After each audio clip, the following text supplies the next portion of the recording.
Right, so following the intro, we've got some gameplay to show, and I want to talk about some of the strengths and weaknesses of the tank. So we're on the Cliffs map, and we're in a Tier 8, Tier 9 battle. I guess the first thing you'll notice is that we've got an all-premium loadout. Now this is one of the weaknesses of the tank. It's only got 30 round ammunition carrying, and the clip size is 5, so that gives you basically 6 clips.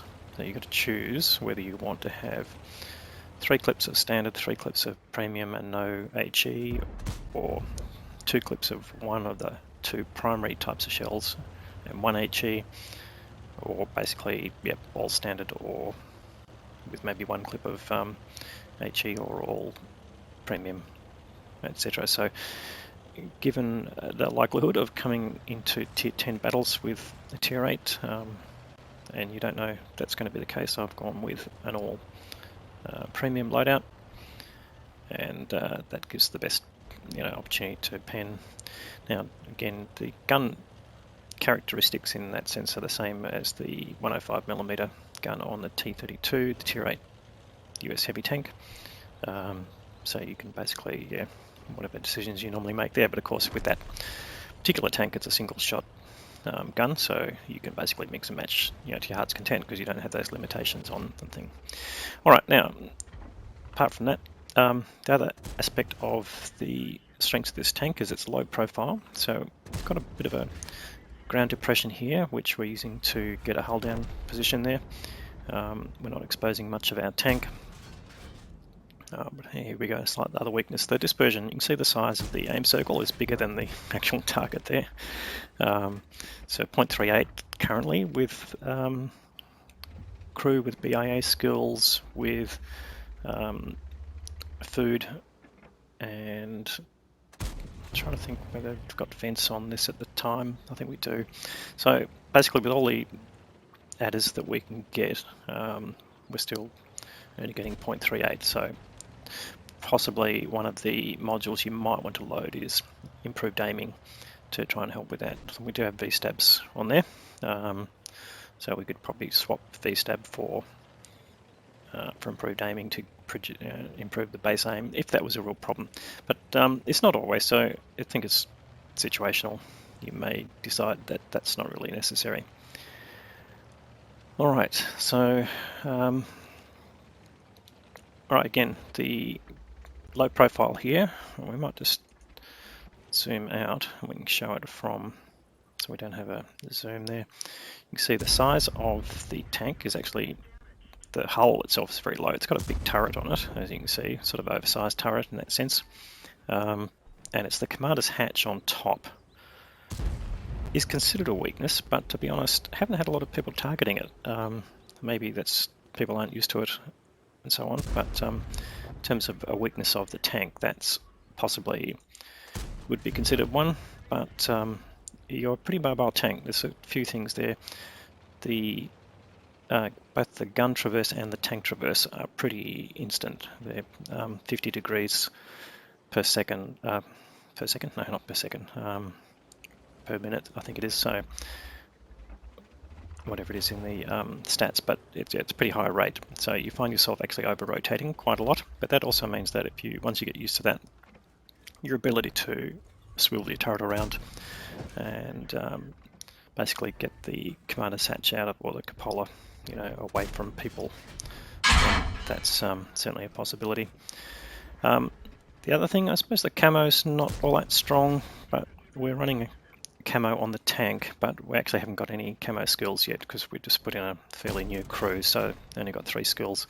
So we've been focusing on other crew skills to help with the aim and with the overall gun performance, sort of being the main characteristics there.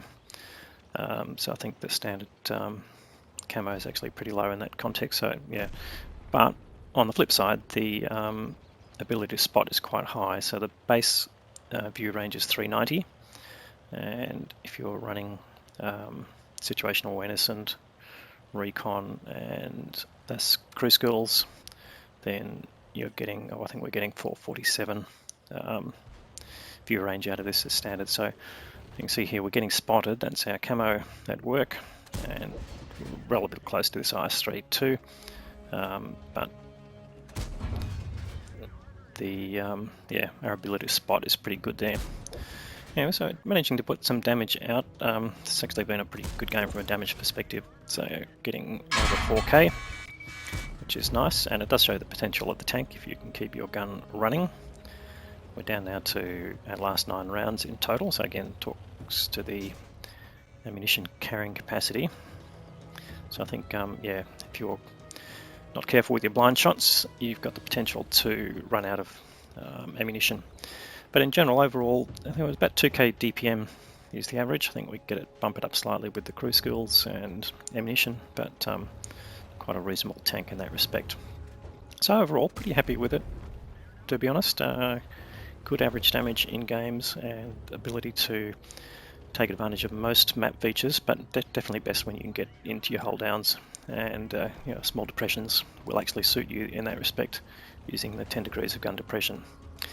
Anyway, let's go and have a quick look at the game stats so you can look at the economics. Alright, so that was actually an ace tanker game, and we did 4.5k of damage, but again there were plenty of opportunities there for shooting based on the map itself, but also the ability of the tank to get into those positions with the speed and with yeah, the low profile to take advantage of those smaller depressions that a bigger tank wouldn't be able to use. So that's definitely something you can take into consideration when you're choosing where to go on a map. So look at the economics. So we fired 22 out of our 30 rounds, 17 hits, so that talks a little to the accuracy of the gun. 15 penetrations. Well, yeah, we were using premium rounds, so not to be unexpected. That cost us 105,000 in premium rounds, and we spent another 20,000 in consumables. But we had a decent amount of income. Well, we were running personal reserves, and we had some battle payments. So if you look at that, 97k of additional payments, and we came out with 89k of credit. So if we didn't have those, it would have been pretty much break even or very close. So yeah, so look, you might change your mind on what ammunition you carry and carry some standard ammunition, but you've got to think about that 30-second reload if you're caught out and you want to get change your ammunition. So definitely having intuition skill on your loader might help with that and reduce it, which I'm pretty sure it does work on auto loading tanks. So that would definitely be a consideration, and if you can make that work, we just didn't really have time to go through those variations to produce this, but definitely something to look at in the future. Anyway, if you like this video, please give it a thumbs up. If you haven't subscribed already, perhaps you consider subscribing. We'll have more good content for you through the week, and thanks for watching.